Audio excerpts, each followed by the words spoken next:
Right, so just, yeah, gut check me on that, please. But you think about, you just, okay, you're okay?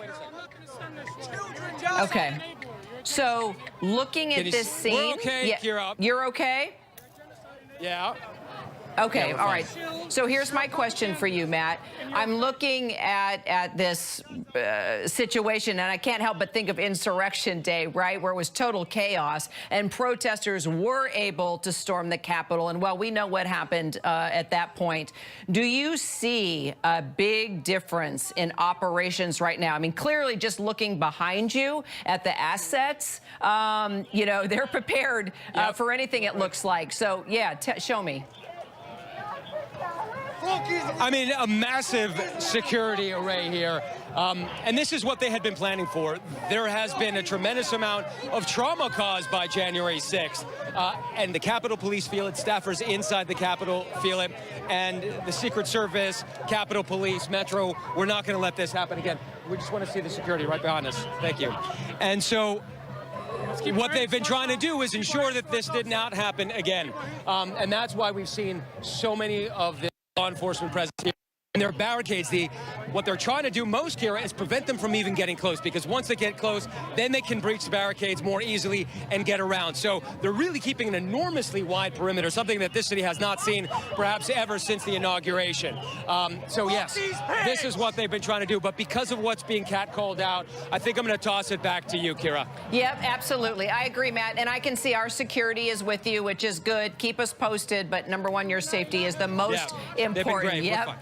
Yes, they are. All right, Matt, thank you. Let's take it inside Capitol Hill. Jay O'Brien, and just thinking about what we went through on Insurrection Day makes me nervous just seeing Matt in the crowd. But, you know, it looks like, you know, all the proper security forces are set there. We'll monitor that. But, Jay, what's it like inside? What's the security like inside, the tone, the feeling? I mean, you're the one, you and Ian were able to show us firsthand the protests that were happening inside. Remind me, was it the Cannon building as they were getting ready for, well, protesting prior to Netanyahu coming in to speak today? Sort of give me a feel kind of from yesterday to today. What's it like inside at this moment? So the Capitol today is closed to anyone who does not work here. You need a badge to get into the Capitol. Yesterday was not the case, and it's why those demonstrators chose yesterday to demonstrate here in the Cannon House Office Building, which is where we are, which is part of the Capitol complex. They actually demonstrated, you can see it kind of right below me in this rotunda here. We were the ones who got video of them standing here looking down. Today in the Capitol, can't get in unless you work here or if you're a member of the press. The other thing that's different today than yesterday is that the metal barricades that surround the Capitol, which came up in the immediate aftermath of the January 6th Capitol attack, remember, the Capitol was fenced off for quite some time after that day, those are up as well. So there is this metal perimeter around the Capitol building itself, which is where, obviously, Netanyahu will be. The House chamber, which you're looking at now, where Netanyahu is going to speak, is part of the Capitol building itself. If you're looking at it from the street where Gutman is, it's on the right side of the Capitol. There's metal barricades up all around that building. So security is incredibly tight. And to Matt's point, they've brought in other law enforcement agencies from as far north as New York to supplement Capitol Police to, control the situation a little bit further away from the Capitol. Matt is actually quite some distance away from the Capitol building. He's somewhat down the street from it. So they have law enforcement to control that situation. And then, of course, Capitol Police and other law enforcement agencies, both federal, state, and local from various municipalities, guarding the Capitol building itself. So security is incredibly tight here, Kira. Yeah, that's what I wanted to ask you, Jay, because I couldn't really get a sense from where exactly Matt was. Can you sort of, to the best of your ability, just sort of explain so we all know with regard to the perimeter, the security perimeter, how far back those police officers are and those barricades are? Is it a pretty long ways from the steps of the Capitol? Yeah, the last I saw in Matt's image is that they were kind of a little bit further past what we would call the base of Capitol Hill. So Capitol Hill is a hill, right? And so if you can see the slope of Capitol Hill, which I think I saw in Matt's shot, you are somewhat far away from it. So the Capitol is a complex. There are office buildings in the Capitol, which the various members of Congress and their staff work in. And then there is the Capitol building itself, which sits kind of in the middle of the complex. And then you also have the Supreme Court and the Library of Congress, which sit behind the Capitol building. It looks like Matt is down the hill from the Capitol complex, and it looks like the police perimeter where the demonstrations are going to happen kind of starts there, somewhat near, if you know D.C. at all, and you do, Kira, of course, the National Mall. That's what looks like where those demonstrations are occurring. And you heard Matt indicate that the demonstrators wanted to get closer to the Capitol building, to be closer to Benjamin Netanyahu, where he is going to speak any minute from now in the House chamber. And the police are obviously, as Matt indicated in his reporting there, trying to prevent that and keeping them a good distance away from the Capitol building.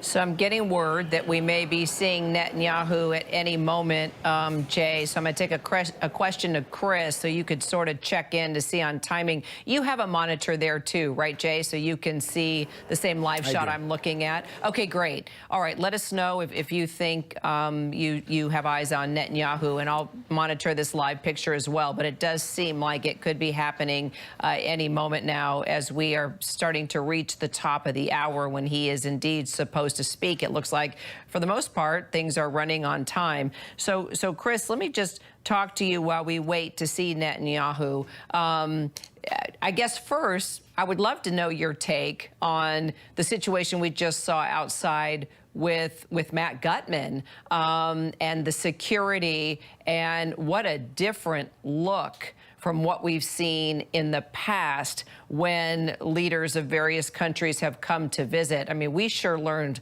a lot from January 6th, didn't we, in Insurrection Day with regard to being prepared when certain leaders are coming to town. And it's a volatile time in the region. And of course, politically too, where lawmakers and voters and in both countries are very divided. Yeah, that's exactly right. I think we've seen an evolution. There were many, many lessons learned in terms of physical security as a result of January 6th. I reflect back as a little boy watching protests here in Washington, D.C. as a visitor, as a tourist, watching protests play out during the Vietnam War. So my mind races back to those days. But at the same time, individuals have the right for peaceful protests. So to be sure, some of that is happening, and some people will escalate and become violent. And I believe they'll be taken care of by law enforcement. As we wait for Netanyahu to speak, just overall, talk to us about how you think his speech today will impact over the overall region. Who else do you think is going to be paying close attention to what Netanyahu says? When I talk about, well, when I'm referring to other key leaders of countries that border Israel, but also, you know, bad actors.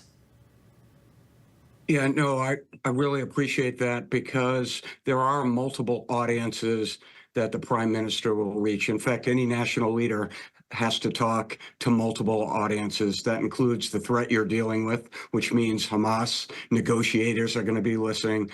Of course, Arab countries are going to listen intently. Even people watching the United States, policy watchers in terms of how is the United States handling great power competition. All of these things are important and are intertwined with the audiences, right? How is the United States responding to the crisis in Gaza and Israel?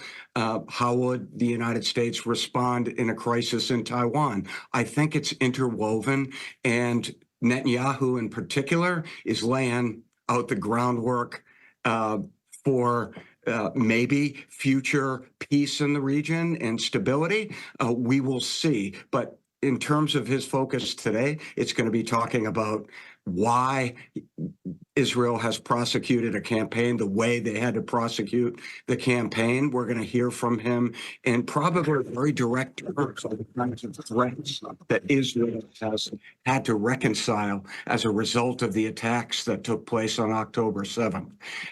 But all of this is linked to regional security and, frankly, United States prestige as well. But Prime Minister Netanyahu also has to speak to the body politic today. He is addressing a bipartisan session of Congress. So first and foremost, that is his principal audience today. But he's also speaking to Palestinians. So it is a tall order to reach all of those audiences. And just to add to a little more color there in the room, Jay O'Brien, I understand some of the members there are wearing yellow flag pins in recognition of the hostages still being held by Hamas. Also, I see that as the chamber is preparing for Netanyahu's address to begin, 30 Senate Democrats have been identified. That means that 21 members of the Senate Democratic Conference are missing in attendance today as we look at these live pictures. Also, something to note here, Senator Mark Kelly, as you know, a potential vice presidential pick for Vice President Kamala Harris in her presidential campaign, is seated in the second row. So we did make note that Kamala Harris is not there. The vice president is not there. But surely she has those that she is close to and considering to bring aboard with her on the ticket in the room representing and reporting back. Okay, I'm being told now that Benjamin Netanyahu, the Israeli prime minister, is entering the room. Let's go ahead and listen in.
Jay O'Brien, are you noticing who's shaking hands, who is not shaking hands? Chuck Schumer did not shake the prime minister's hand. And then we did see a quick shot of Senator Mark Kelly as well there, right behind Schumer. Okay, it looks like he's going to step right to the mic, Jay. But before he starts speaking, what do you make of him, of Schumer not shaking his hand? That was chilly very quickly. Chuck Schumer is someone who's called for new leadership in Israel. He's made no secret that he has deep disagreements with Benjamin Netanyahu, and those two just snubbed each other, Kira. All right, let's go ahead and listen in. It sounds like he's getting ready to start talking.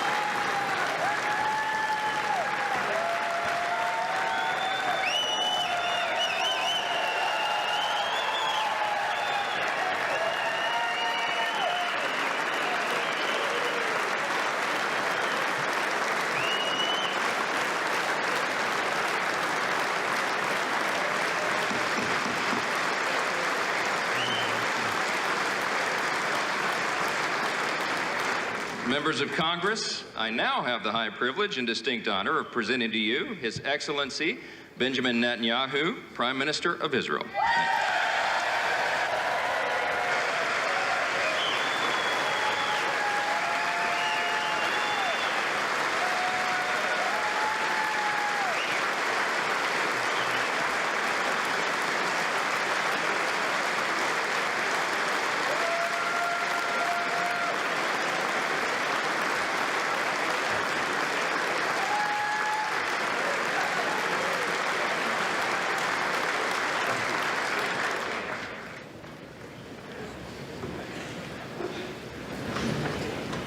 Speaker of the House, Mike Johnson, Senator Ben Cardin,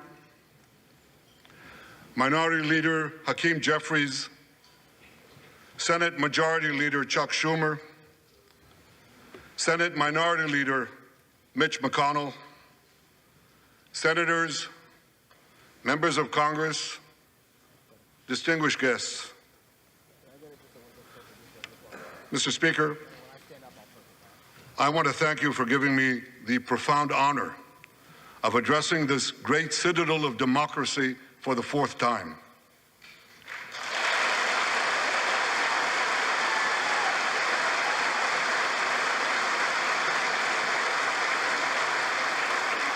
We meet today at a crossroads of history. Our world is in upheaval. In the Middle East, Iran's axis of terror confronts America, Israel, and our Arab friends. This is not a clash of civilizations.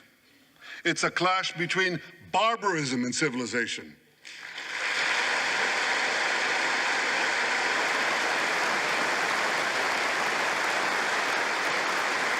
It's a clash between those who glorify death and those who sanctify life.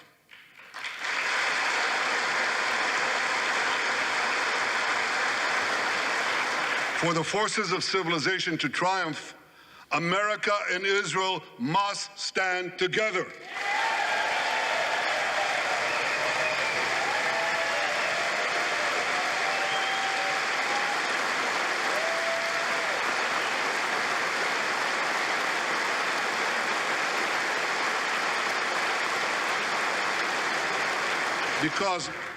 Because when we stand together, something very simple happens.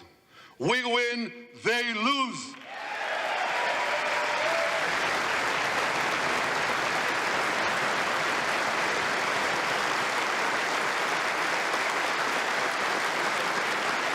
And my friends, I came to assure you today of one thing: we will win.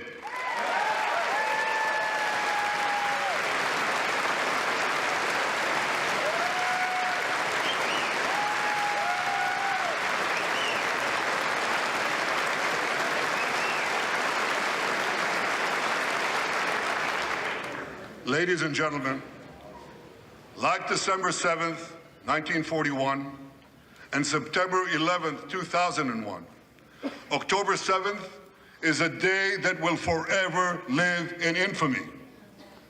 It was the Jewish holiday of Simchat Torah. It began as a perfect day, not a cloud in the sky. Thousands of young Israelis were celebrating at an outdoor music festival. And suddenly, at 6:29 a.m., as children were still sleeping soundly in their beds in the towns and kibbutzim next to Gaza, suddenly heaven turned into hell. 3,000 Hamas terrorists stormed into Israel. They butchered 1,200 people from 41 countries, including 39 Americans. Proportionately, compared to our population size, that's like 20 9/11s in one day. And these monsters, they raped women, they beheaded men, they burned babies alive, they killed parents in front of their children, and children in front of their parents. They dragged 255 people, both living and dead, into the dark dungeons of Gaza. Israel has already brought home 135 of these hostages, including 7 who were freed in daring rescue operations.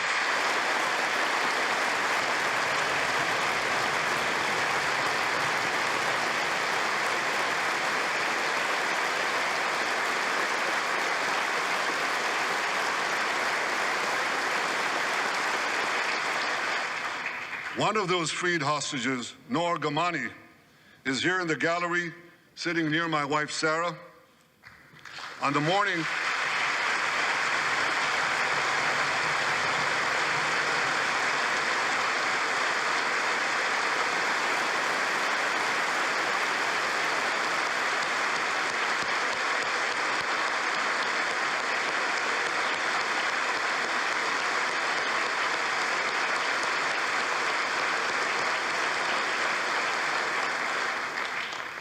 the morning of October 7th, the entire world saw Noah's look of desperation as she was violently abducted to Gaza on the back of a motorcycle. I met Noah's mother, Leora, a few months ago. She was dying of cancer. She said to me, "Prime Minister, I have one final wish. I wish to hug my daughter Noah one last time before I die." 2 months ago, I authorized a breathtaking commando rescue operation. Our special forces, including a heroic officer named Arnon Zmora, who fell in this battle, rescued Noah and 3 other hostages.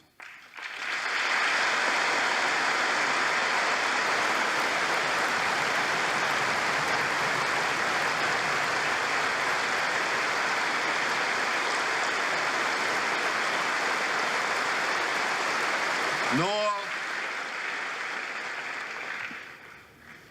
I think it's one of the most moving things. When Noah was reunited with her mother, Leora, and her mother's last wish came true. Noah, we're so thrilled to have you with us today. Thank you.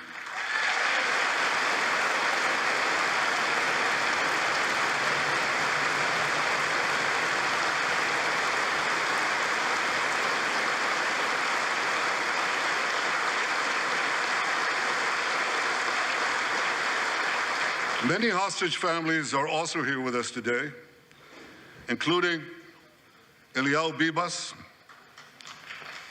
Eliyahu Bibas is the grandfather of those 2 beautiful red-headed boys, the Bibas boys, toddlers. And they were taken hostage with their mother and and Eliyahu's son. The entire family was taken hostage. 2 beautiful red-haired children taken hostage. What monsters. And with us also is Iris Chaim, whose son, Yotam, bravely escaped Hamas captivity with 2 other Israelis, and tragically they were killed making their way back to our lines. We have with us also the families of American hostages. They're here.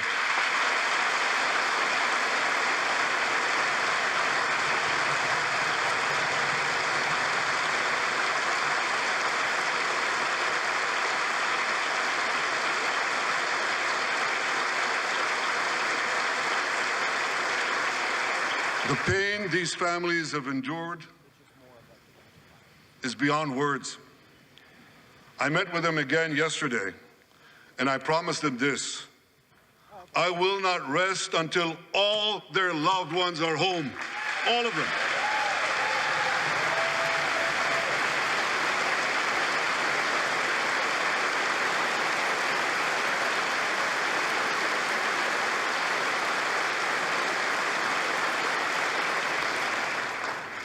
As we speak,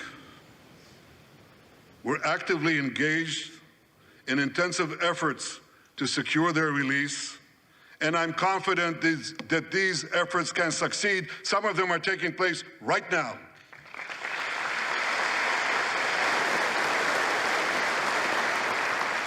I want to thank President Biden for his tireless efforts on behalf of the hostages and for his efforts to the hostage families as well.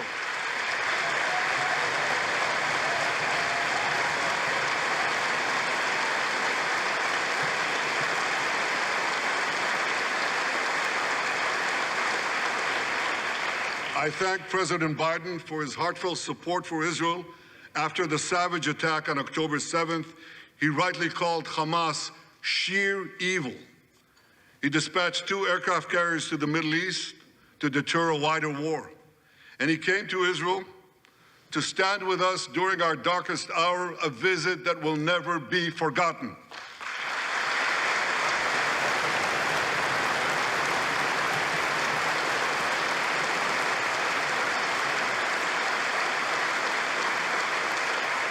President Biden and I have known each other for over 40 years. I want to thank him for half a century of friendship to Israel and for being, as he says, a proud Zionist. Actually, he says a proud Irish-American Zionist.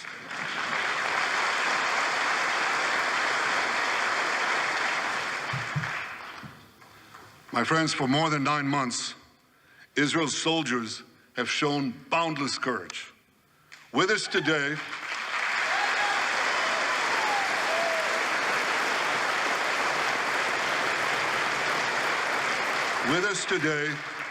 is Lieutenant Avichai Reuven.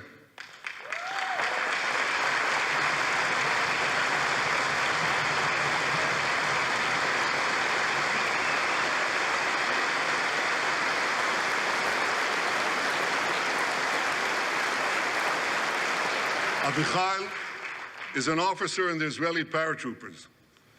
His family immigrated to Israel from Ethiopia. In the early hours of October 7th, Avichai heard the news of Hamas's bloody rampage. He put on his uniform, grabbed his rifle, but he didn't have a car. So he ran 8 miles to the front lines of Gaza to defend his people.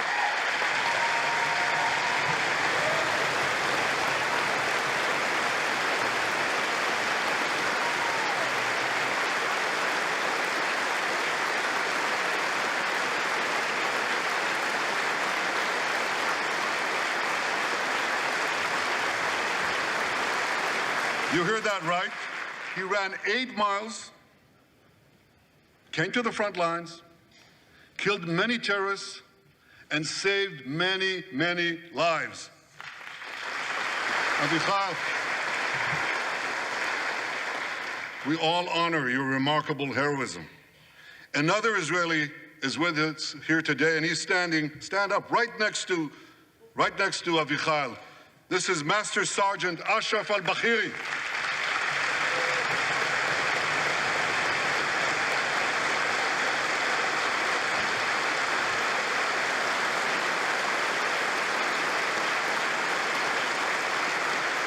Ashraf is a Bedouin soldier from the Israeli Muslim community of Raat. On October 7th, Ashraf too killed many terrorists. First, he defended his comrades in the military base, and he then rushed to defend the neighboring communities, including the devastated community of Kibbutz Be'eri. Like Ashraf,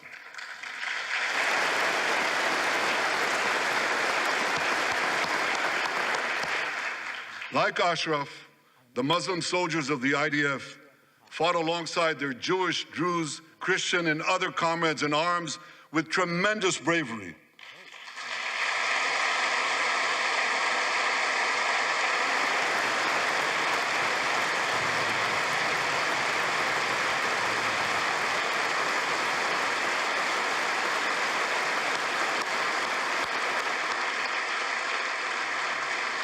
A third hero, Lieutenant Asa Sofer, is also here with us.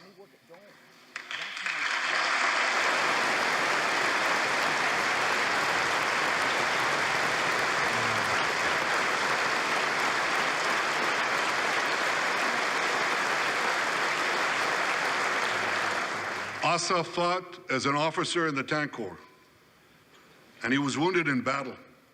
He was wounded in battle while protecting his fellow soldiers from a grenade. He lost his right arm and the vision in his left eye. He's recovering, and incredibly, within a short time, Asa will soon return to active duty as a commander of a tank company.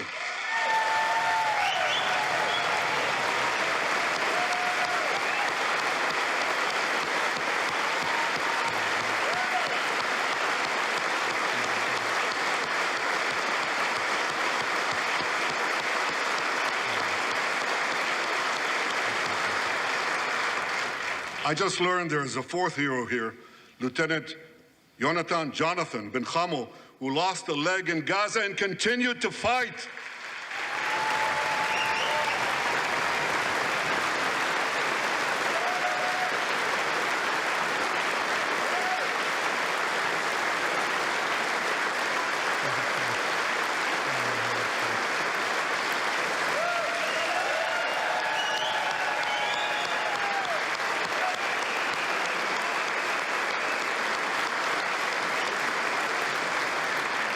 My friends, these are the soldiers of Israel, unbowed, undaunted, unafraid.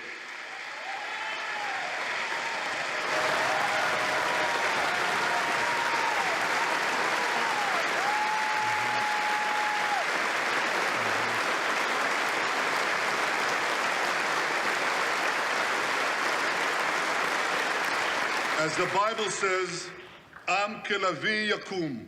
They shall rise like lions. They have risen like lions. The lions of Judah, the lions of Israel.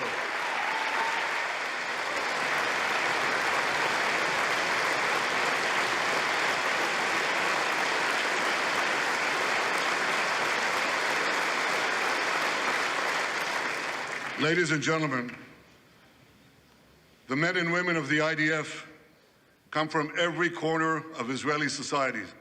Every ethnicity, every color, every creed, left and right, religious and secular.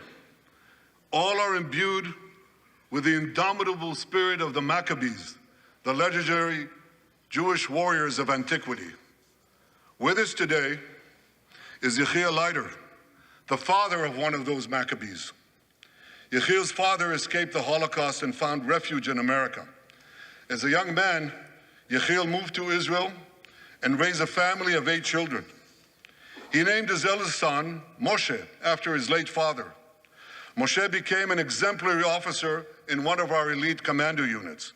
He served with distinction for 2 decades while raising 6 beautiful children of his own. On October 7th, Moshe volunteered to return to combat. 4 weeks later, he was killed when a booby-trapped mine exploded in a tunnel shaft right next to a mosque. At his son's funeral, Yechiel said this: "If the state of Israel had not been established after the Holocaust, the image engraved in our collective memory would have been the photograph of that helpless Jewish boy in the Warsaw Ghetto holding his hands up in the air with Nazi rifles pointed at him. But because of the birth of Israel," Yechiel continued, "because of the courage of soldiers like my son Moshe, the Jewish people are no longer helpless in the face of our enemies."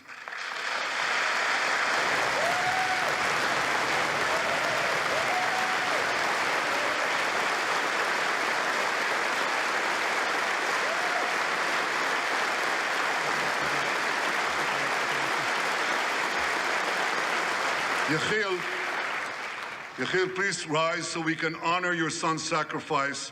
And I pledge to you and to all the bereaved families of Israel, some of whom are in this hall today, the sacrifice of your loved ones will not be in vain.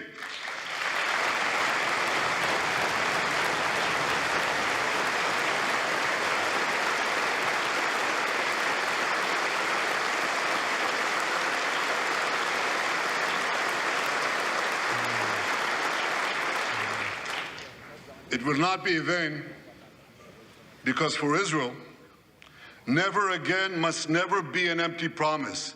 It must always remain a sacred vow. And after October 7th, never again is now.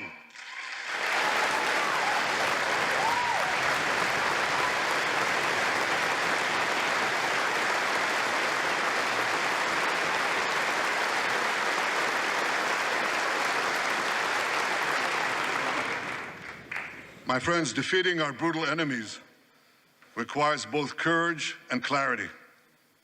Clarity begins by knowing the difference between good and evil.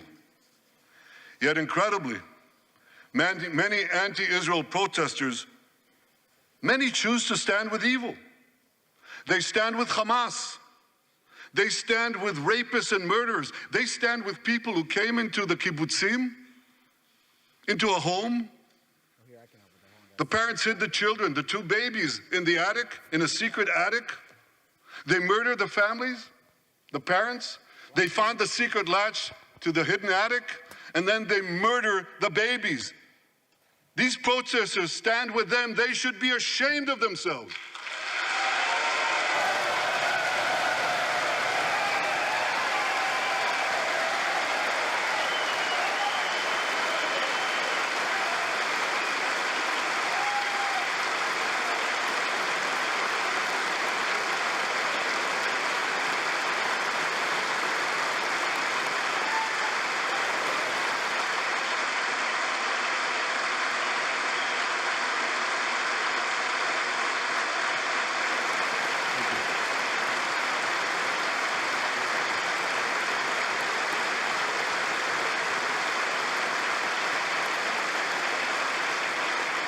They refuse to make the simple distinction between those who target terrorists and those who target civilians, between the democratic state of Israel and the terrorist thugs of Hamas. We recently learned from the National Security Director, U.S. Director of National Intelligence, that Iran is funding and promoting anti-Israel protests in America. They want to disrupt America. So these protesters burn American flags even on the 4th of July. And I wish to salute the fraternity brothers at the University of North Carolina who protected the American flag against these anti-Israel protesters.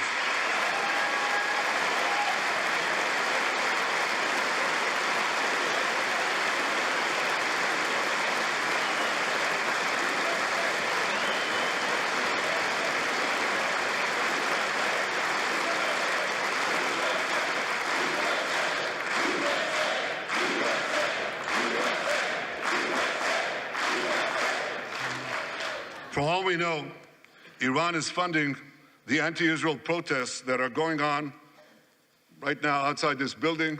Not that many, but they're there, and throughout the city. Well, I have a message for these protesters. When the tyrants of Tehran, who hang gays from cranes and murder women for not covering their hair, are praising, promoting, and funding you, you have officially become Iran's useful idiots.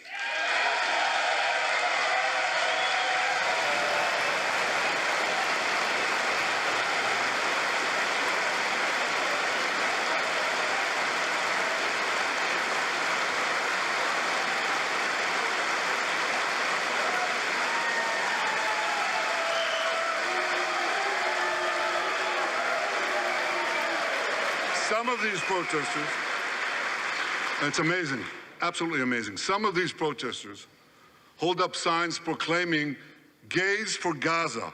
They might as well hold up signs saying chickens for KFC.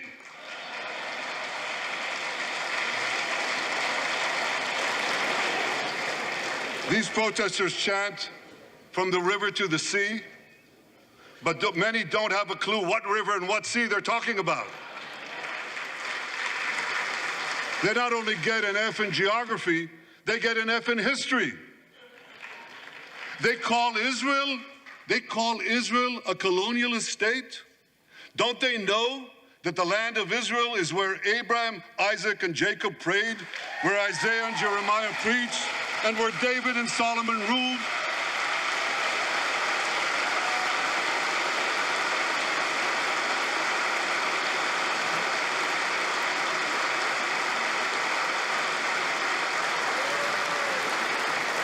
For nearly 4,000 years, the land of Israel has been the homeland of the Jewish people. It's always been our home. It will always be our home.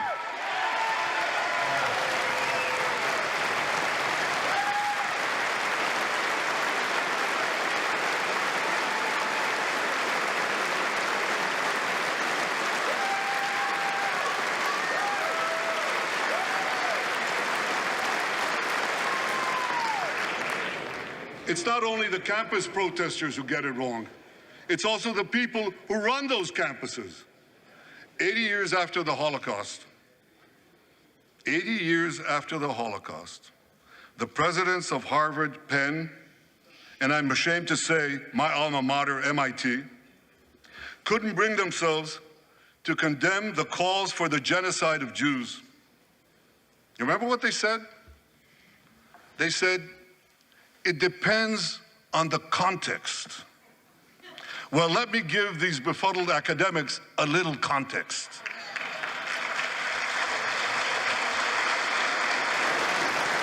Anti-Semitism is the world's oldest hatred.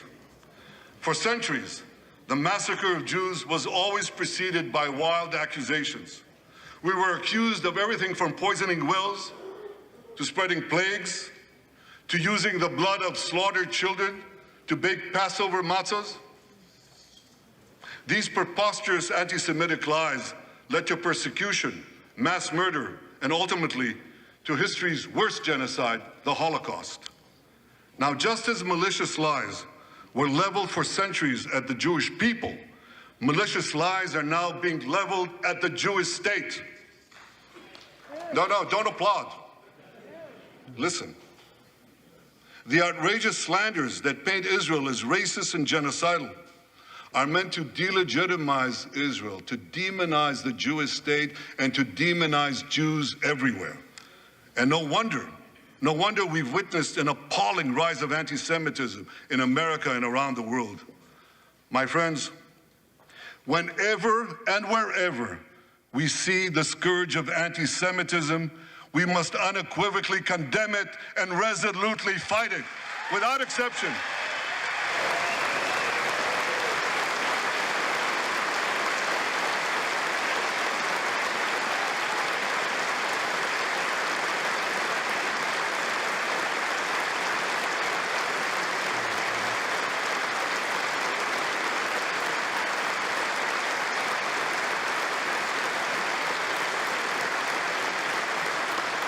And don't be fooled when the blood libels against the Jewish state come from people who wear fancy silk robes and speak in lofty tones about law and justice.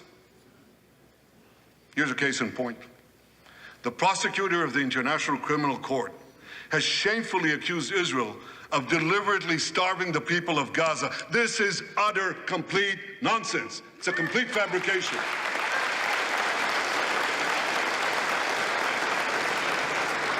Israel has enabled more than 40,000 aid trucks to enter Gaza. That's 500,000 tons of food, and that's more than 3,000 calories for every man, woman, and child in Gaza. If there are Palestinians in Gaza who aren't getting enough food, it's not because Israel is blocking it, it's because Hamas is stealing it.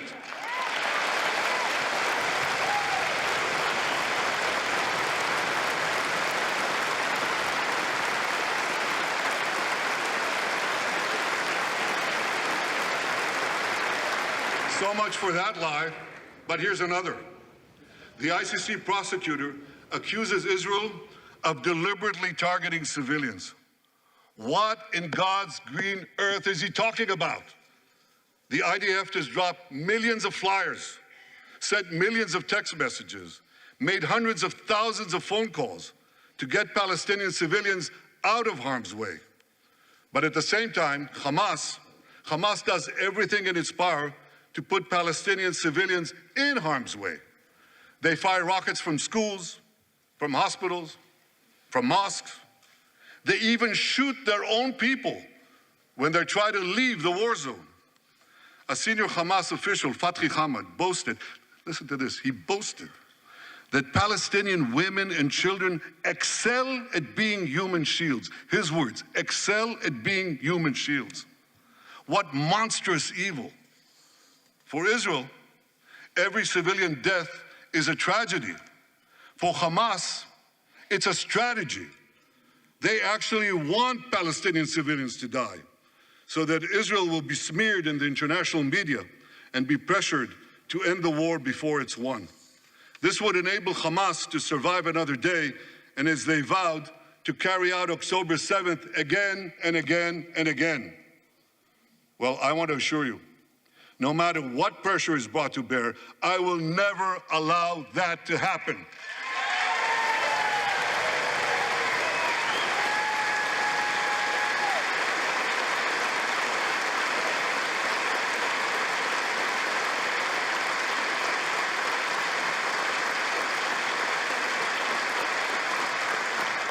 The vast majority of Americans have not fallen for this Hamas propaganda. They continue to support Israel. And I want to say thank you, America, and thank you, senators and House members who continue to support us, continue to support Israel, continue to support the truth and see through the lies. But as for the minority that may have fallen for Hamas's cons job, I suggest you listen to Colonel John Spencer. John Spencer is head of urban warfare studies at West Point. He studied every major urban conflict. I was going to say in modern history. He corrected me, no, in history. Israel, he said, has implemented more precautions to prevent civilian harm than any military in history and beyond what international law requires.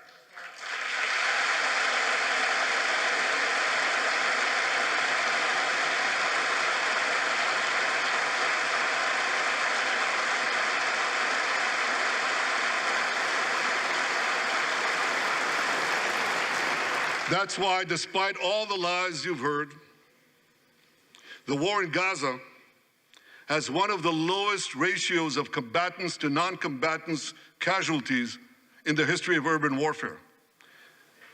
And you want to know where it's lowest in Gaza? It's lowest in Rafah. In Rafah. Remember what so many people said? If Israel goes into Rafah, there'll be thousands, maybe even tens of thousands of civilians killed.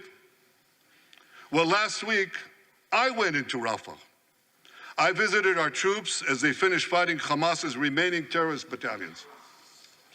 I asked the commander there, how many terrorists did you take out in Rafah? He gave me an exact number, 1,203.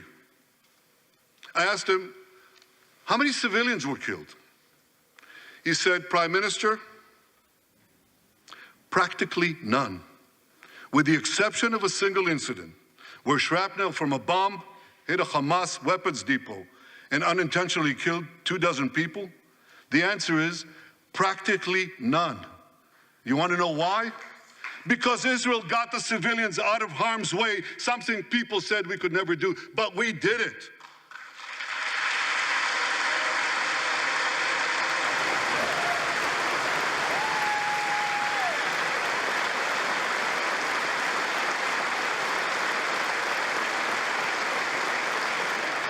These heroes here today, the heroic soldiers of Israel, should not be condemned for how they're conducting the war in Gaza. They should be commended for it.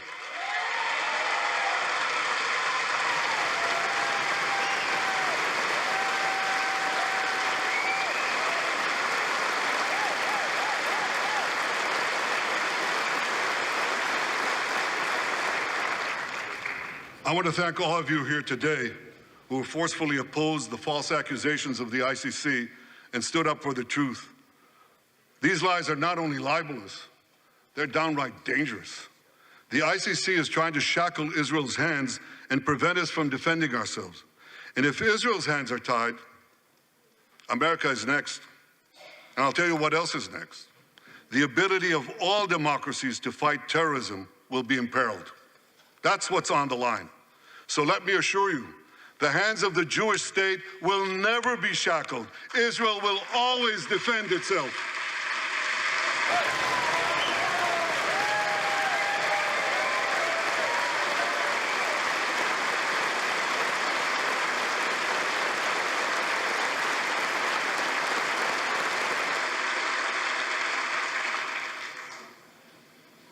My friends, in the Middle East, Iran is virtually behind all the terrorism, all the turmoil, all the chaos, all the killing. And that should come as no surprise. When he founded the Islamic Republic, Ayatollah Khomeini pledged We will export our revolution to the entire world. We will export the Islamic revolution to the entire world. Now ask yourself, which country ultimately stands in the way of Iran's maniacal plans to impose radical Islam on the world? And the answer is clear. It's America, the guardian of Western civilization and the world's greatest power.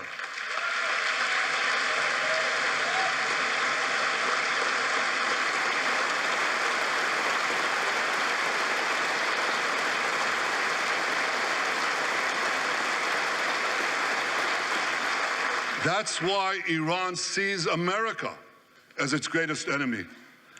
Last month, we heard a revealing comment, ostensibly about the war in Gaza, but about something else. It came from the foreign minister of Iran's proxy, Hezbollah, and he said this: "This is not a war with Israel. Israel," he said, "is merely a tool. The main war, the real war, is with America." Iran's regime has been fighting America from the moment it came to power. In 1979, it stormed the American embassy. It held scores of Americans hostage for 444 days. Since then, Iran's terrorist proxies have targeted America in the Middle East and beyond. In Beirut, they killed 241 U.S. servicemen. In Africa, they bombed American embassies. In Iraq, they supplied explosives to maim and kill thousands of American soldiers. In America, they actually sent death squads. They sent death squads here to murder a former Secretary of State and a former National Security Advisor. And as we recently learned, they even brazenly threatened to assassinate President Trump. But Iran understands that to truly challenge America, it must first conquer the Middle East. And for this, it uses its many proxies, including the Houthis, Hezbollah, and Hamas. Yet in the heart of the Middle East, standing in Iran's way, is one proud pro-American democracy, my country, the State of Israel.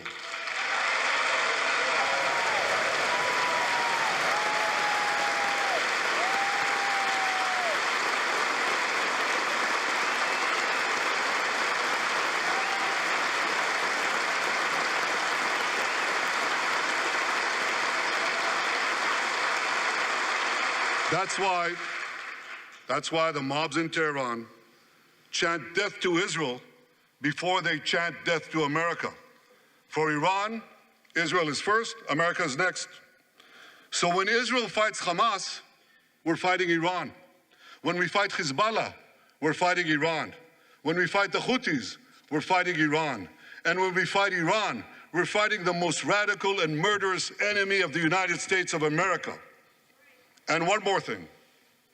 When Israel acts to prevent Iran from developing nuclear weapons that could destroy Israel and threaten every American city, every city that you come from, we're not only protecting ourselves, we're protecting you.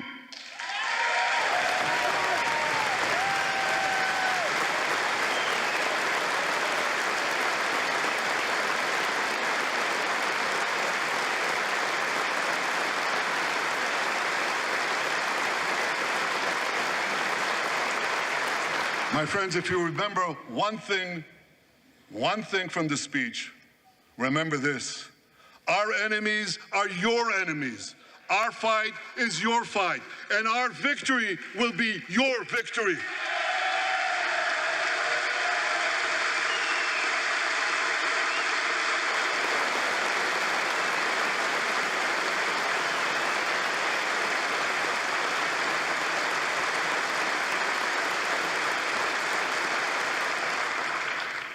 Ladies and gentlemen, that victory is in sight.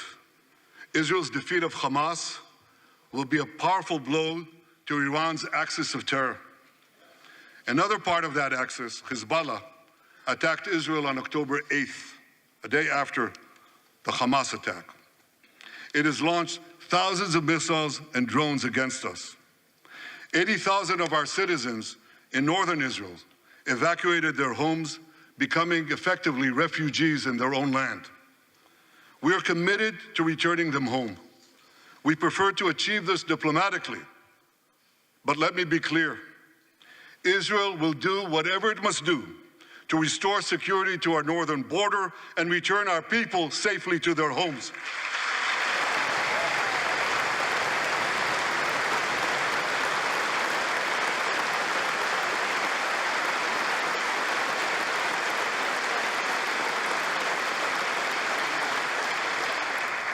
Last Friday, a third Iranian proxy, the Houthis, attacked Tel Aviv with a deadly drone.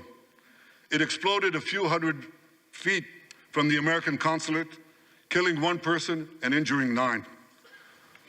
On Saturday, I authorized a swift response to that attack. All our enemies should know this. Those who attack Israel will pay a very heavy price. And as we defend ourselves,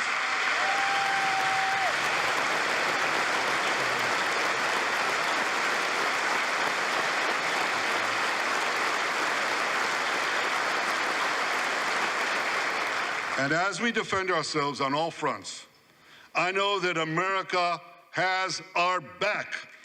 And I thank you for it. All sides of the aisle, thank you.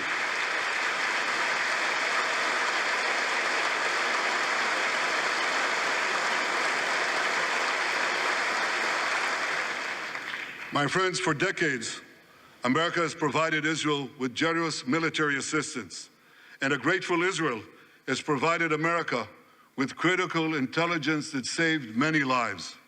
We've jointly developed some of the most sophisticated weapons on earth.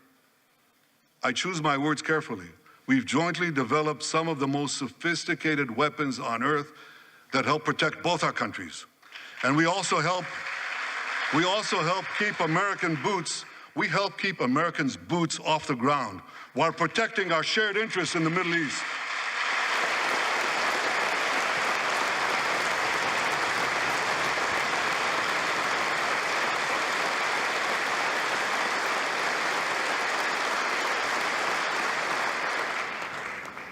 I deeply appreciate America's support, including in this current war.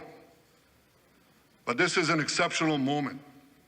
Fast-tracking U.S. military aid can dramatically expedite an end to the war in Gaza and help prevent a broader war in the Middle East. In World War II, as Britain fought on the front lines of civilization, Winston Churchill appealed to Americans with these famous words: "Give us the tools and we'll finish the job." Today, as Israel fights on the front line of civilization, I too appeal to America. Give us the tools faster and we'll finish the job faster.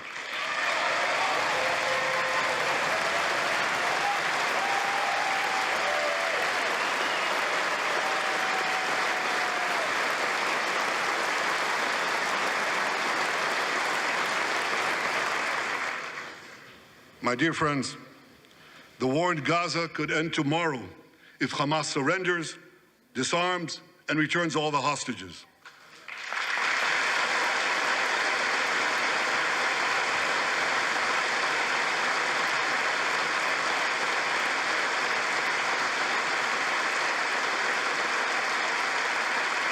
But if they don't, Israel will fight until we destroy Hamas's military capabilities, end its rule in Gaza, and bring all our hostages home.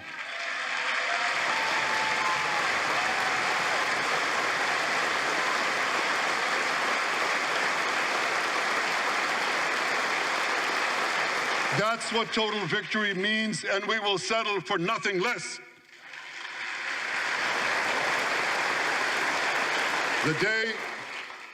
The day after we defeat Hamas, a new Gaza can emerge.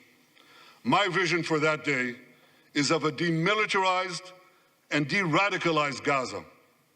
Israel does not seek to resettle Gaza, but for the foreseeable future, we must retain overriding security control there to prevent the resurgence of terror, to ensure that Gaza never again poses a threat to Israel.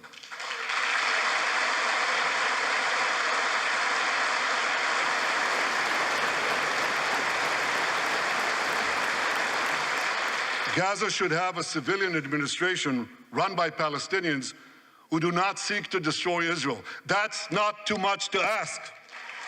It's a fundamental thing that we have a right to demand and to receive.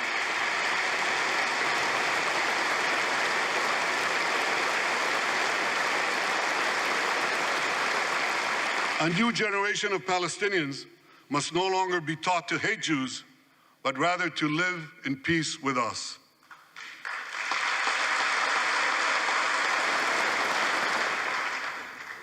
Those twin words, demilitarization and de-radicalization, those two concepts were applied to Germany and Japan after World War II, and that led to decades of peace, prosperity, and security.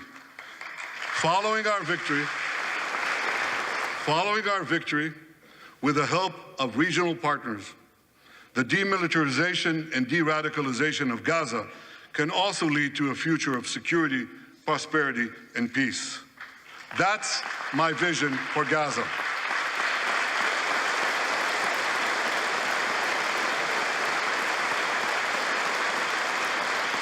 Now here's my vision for the broader Middle East. It's also shaped in part by what we saw in the aftermath of World War II. After that war, America forged a security alliance in Europe to counter the growing Soviet threat. Likewise, America and Israel today can forge a security alliance in the Middle East to counter the growing Iranian threat. All countries that are at peace with Israel and all those countries who will make peace with Israel should be invited to join this alliance. We saw a glimpse of that potential alliance on April 14th. Led by the United States, more than half a dozen nations worked alongside Israel to help neutralize hundreds of missiles and drones launched by Iran against us. Thank you, President Biden, for bringing that coalition together.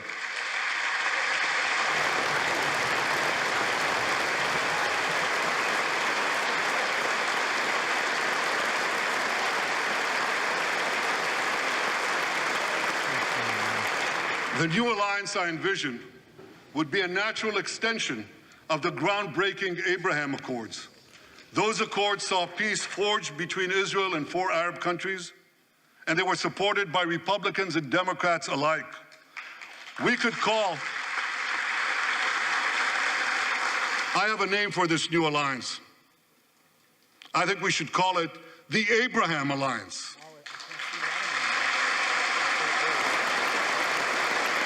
I want to thank President Trump for his leadership in brokering the historic Abraham Accords.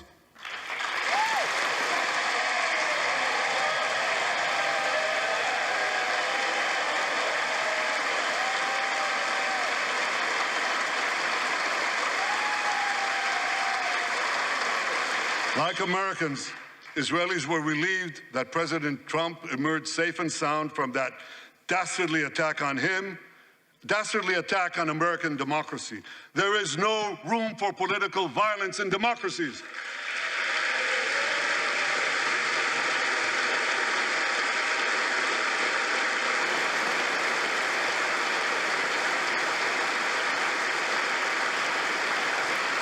I also want to thank President Trump for all the things he did for Israel, from recognizing Israel's sovereignty over the Golan Heights, to confronting Iran's aggression, to recognizing Jerusalem as our capital and moving the American embassy there.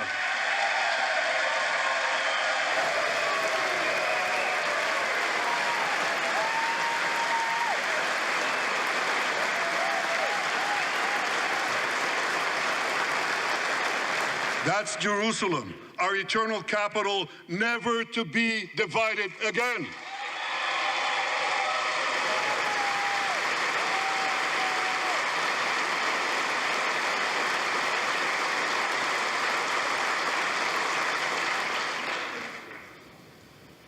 My dear friends, Democrats and Republicans, despite these times of upheaval, I'm hopeful about the future. I'm hopeful about Israel because my people, the Jewish people, emerged from the depths of hell, from dispossession and genocide. And against all odds, we restored our sovereignty in our ancient homeland.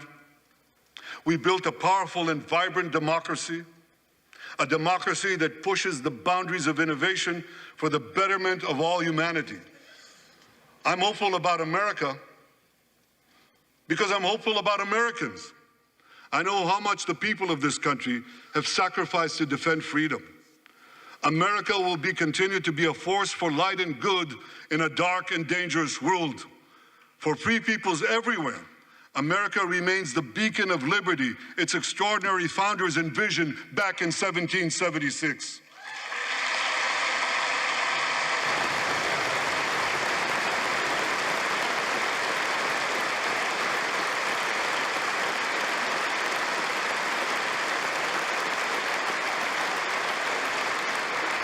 Working together, I'm confident that our two nations will vanquish the tyrants and terrorists who threaten us both.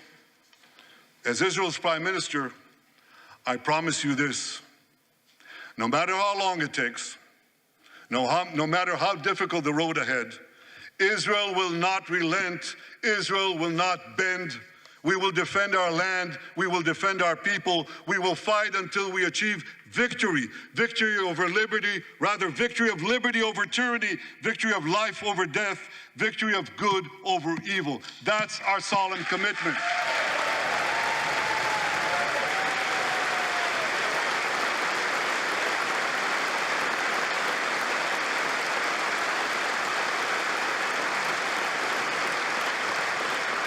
And we will continue to work with the United States and our Arab partners to transform a troubled region from a backwater of repression, poverty, and war into a thriving oasis of dignity, prosperity, and peace. In this noble mission, as in many others, Israel will always remain America's indispensable ally. Through thick and thin,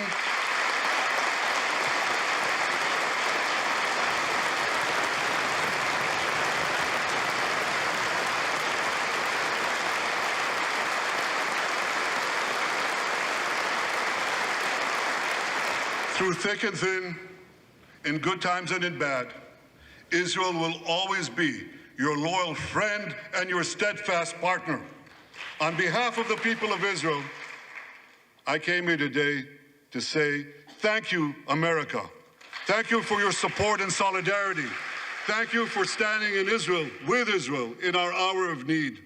Together we shall defend our common civilization. Together we shall secure a brilliant future for both our nations.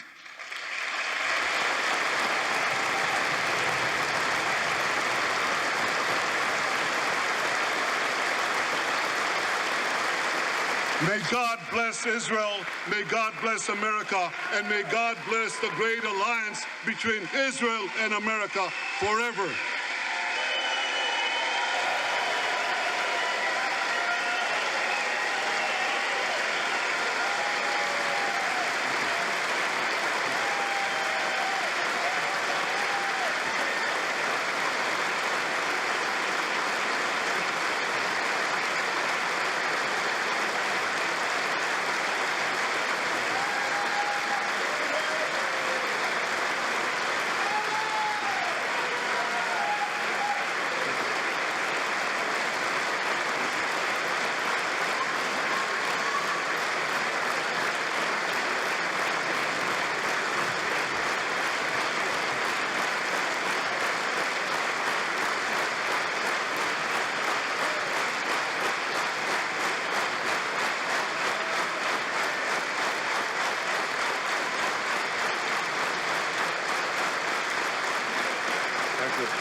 Thanks to America, his needs from America, and how Israeli Prime Minister Benjamin Netanyahu says Israel and the U.S. must work together. For a moment there, he did have a standing ovation, but now we started to hear a few of the boos, a few of the chanting, a few of the negative quips coming from within the chamber here, where the majority of lawmakers stood up and gave the Israeli Prime Minister a standing ovation, but we definitely definitely must note the dozens of lawmakers that did not show up to shake the Israeli prime minister's hand and to show support for his visit here and to listen to his speech and his call on America to continue to be an ally and stand by his side for the sake of destroying Hamas. Let's bring in our Jay O'Brien. He is there on the Hill. He was listening from inside. Our Matt Gutman is at those protests outside the Capitol. There were definitely developments there. Matt Rivers is in Tel Aviv, where we've seen the protests there as well. Also, our ABC contributor and former CIA officer Daryl Blocker is with us. All right, Jay, let's start with you. As you listened, as you observed, it was interesting how the prime minister started with the hostages, which, of course, those lives on everybody's mind, no matter what. Okay, actually, Jay, stay with me. We're going to head to Matt Gutman as this speech wrapped up. The protests have also picked up. Matt Gutman, talk to us. Where are you? What's going on? Kira, right outside Union Station here, and behind us, a squad of riot police came because protesters had taken the American flag down from this flagpole. They tried to take it down. Those riot police came in, took it back from them, and now they're being absolutely mobbed by these protesters. About 5,000 people turned out today, perhaps more or less, chanting Free Palestine, demanding that Netanyahu inside be arrested. And by and large, it's been peaceful, but there have been these sort of small eruptions of violence or fisticuffs with officers, Capitol Police deployed pepper spray about an hour ago, and now this happened. And it seems that protesters are chasing, or at least following, this squad of riot police. We're not exactly sure how this is going to end, but everywhere around us, Kira, we are ringed with police. Kids are dying. Free Palestine. Get your hands off me. Everywhere around us, they are surrounded by cops, by Capitol Police, federal police as well. We'll toss it back to you, Kira. And Matt, just seeing exactly what's happening with the protesters around you, clearly protesters that were not listening to the Israeli prime minister and the speech that he was giving there on the floor in front of lawmakers. But it's not just protesters there. On the outside, there were dozens of lawmakers that protested and didn't show up to listen to what the Israeli prime minister had to say. When you look at the protests there where you are, Matt, can you give us a sense for how large the protests are?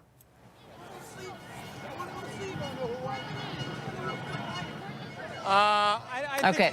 Give me a sec. I don't know. Okay, we're with you, Matt. Okay, all right, we're going to give him just a moment there to get things together. Clearly, this is a volatile time. It's a volatile issue. We have seen the protests from college campuses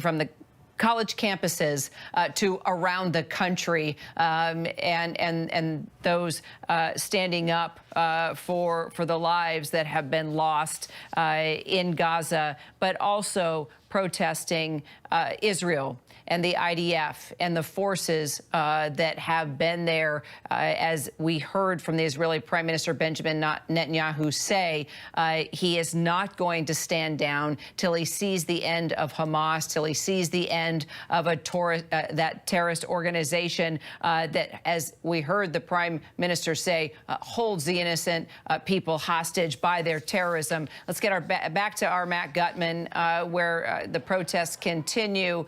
Matt, first of all, are you okay? And can you just give us a sense for the protests right now that the speech has wrapped up? You know, it's really hot out here. It's incredibly humid, Kira, and tempers are flaring, and you might have seen that behind us. People have been marching for over 4 hours now. And so what you're seeing behind me is still that group that has dogged the riot police as they detained, looks like this man right there. He's being led into a police car. They detained him allegedly for taking down the flag at that flagpole outside Union Station. You can hear them chanting, "Let them go, let them go." And they're mobbing that officer. I don't know if they're going to be able to get him inside the cruiser. this is probably the most testy it's been since this began, with speeches by a really broad and diverse array of speakers, from Jill Stein, the Green Party leader, to members of various unions, including the Postal Workers Union, the UAW as well, Palestinian groups, Jewish groups as well. So it's been incredibly diverse here, and this is pretty much the most intense we've seen. And it's unclear. Oh, and right now there's stun grenades being put out, or some sort of sound bombs, and they're raising the Palestinian flag at that flagpole, and you are hearing what appear to be stun grenades or firecrackers going off just on the other side.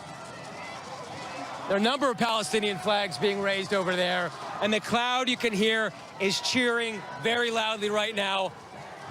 Looks like police are still trying to gain control of this area where they've detained a number of people. They're creating a cordon around the people they've detained, and the crowd seems to have backed off a little bit. I think it's clear that police are probably not going to take this too lightly if there's even a modicum of violence at this point.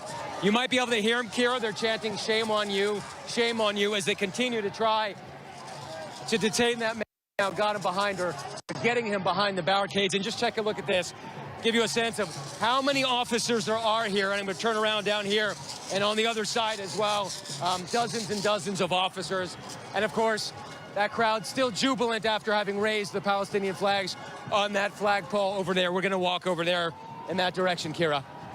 Okay, and as you're moving that to that direction, we should point out you're in front of Union Station right now, which is a pretty good walk to the steps of the Capitol there. We should probably point that out, that, you know, unlike the day of the insurrection where people were able to protest and then storm the steps of the Capitol, there has definitely been a perimeter set up for these protests not to get, yeah, go ahead, bring us inside, but not to get so close to the Capitol.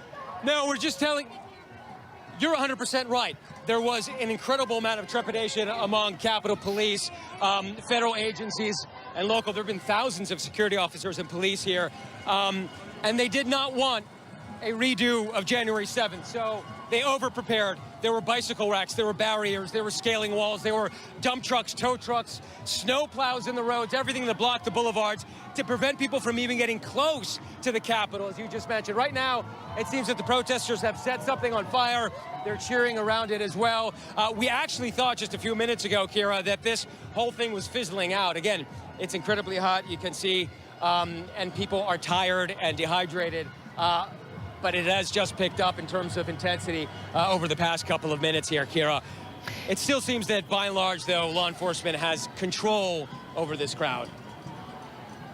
All right, Matt Gutman, indeed, please keep us posted on the protests there as you get a chance also to talk to those that are there. I guess one more question, Matt.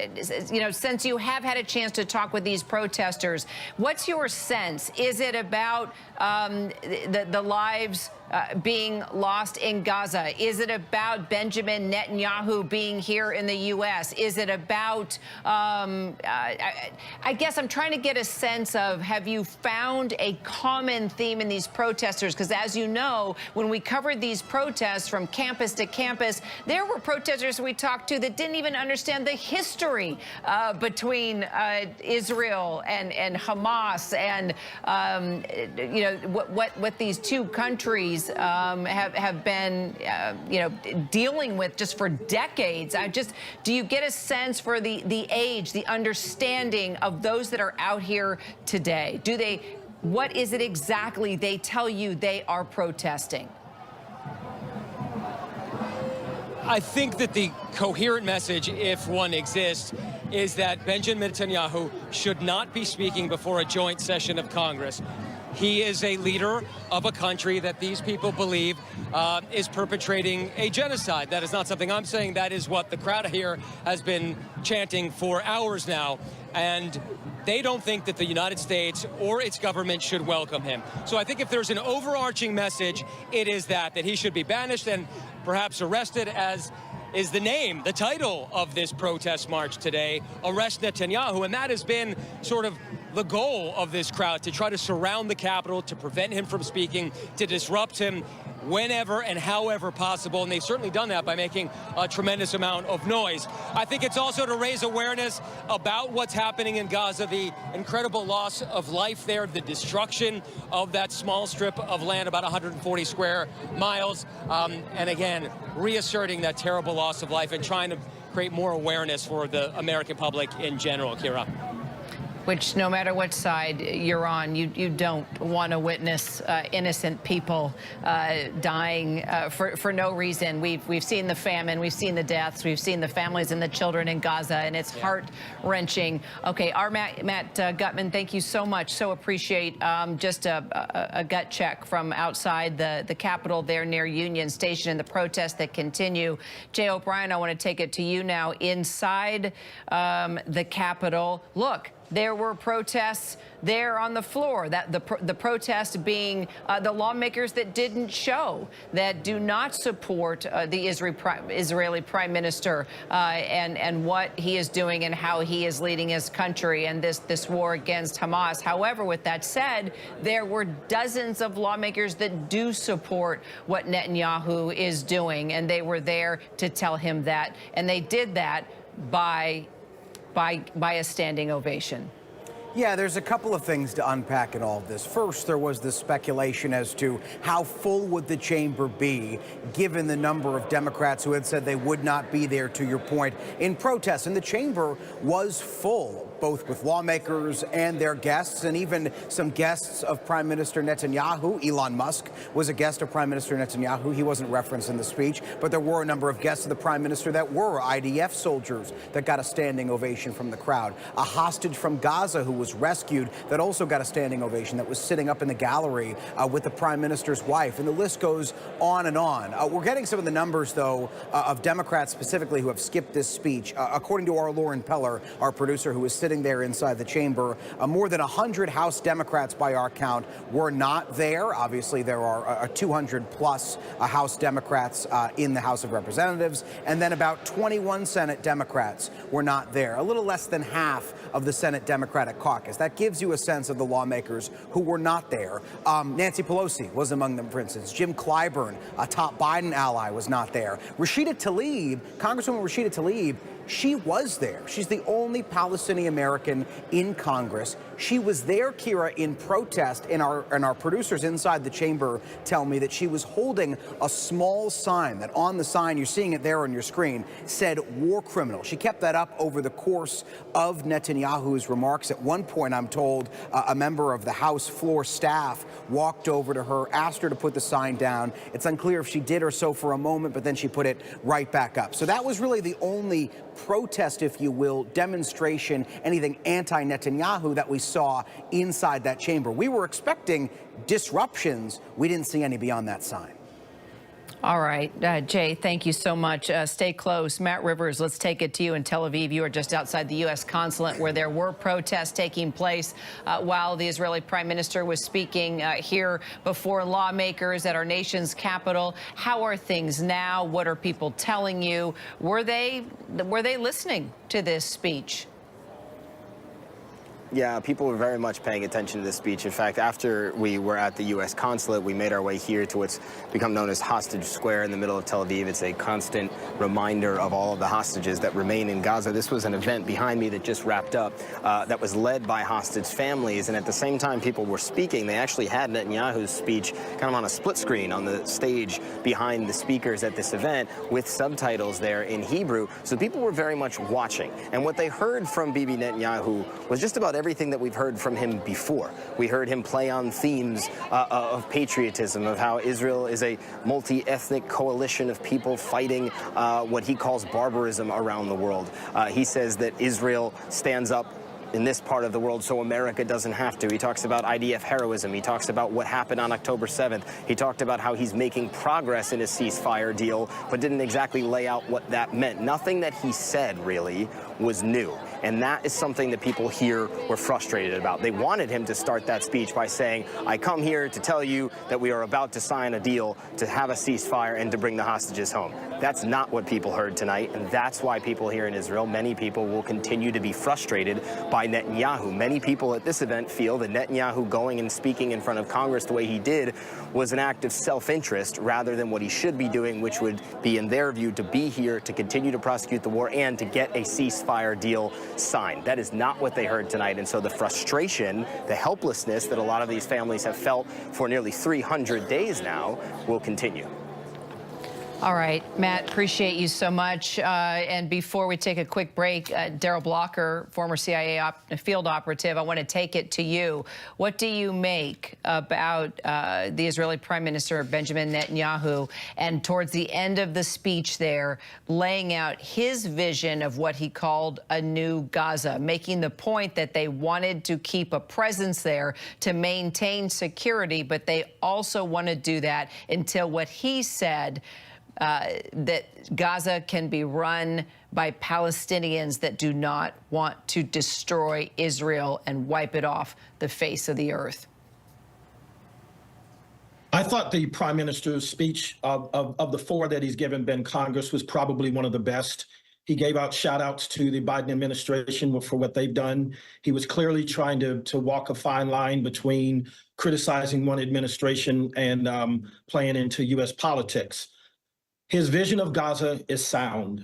The people who don't understand the difference between Hamas and the Palestinians writ large don't understand that when they're supporting Hamas, they are supporting Iran, the Islamic Republic of Iran.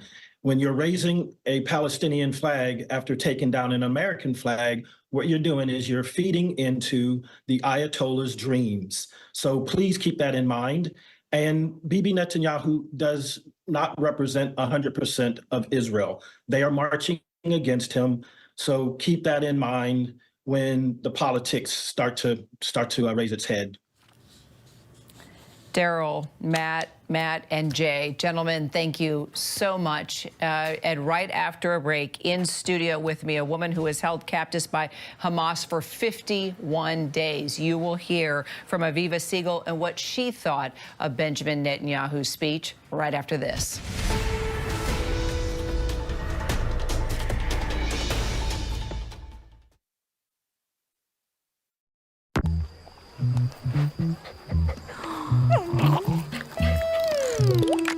Circle, you let me circle it. I can find anything if I circle it, so let me circle it. At TJ Maxx, you can afford to turn your closet into a place of endless expression with the quality, styles, and prices you love. Max what makes you, you. I'm starting to notice a trend where you expect to disappoint people. And when you do a good job, you never let yourself enjoy it or accept any praise. I guess that's true. It just feels safer or easier somehow if I expect the worst. I know it's hard right now, but the end of this chapter is the beginning of a new one. An opportunity for you to do what you like.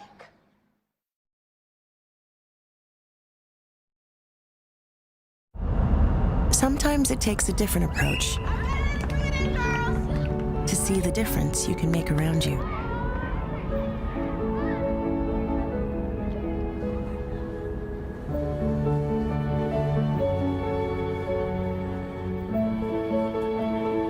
With Capella University's game-changing FlexPath format, set your own deadlines and access coursework anytime. Imagine your future differently with Capella University. All aboard. Hey, Chef! That's really cool. SharkFest is back on National Geographic. I am so excited. SharkFest all week long on National Geographic.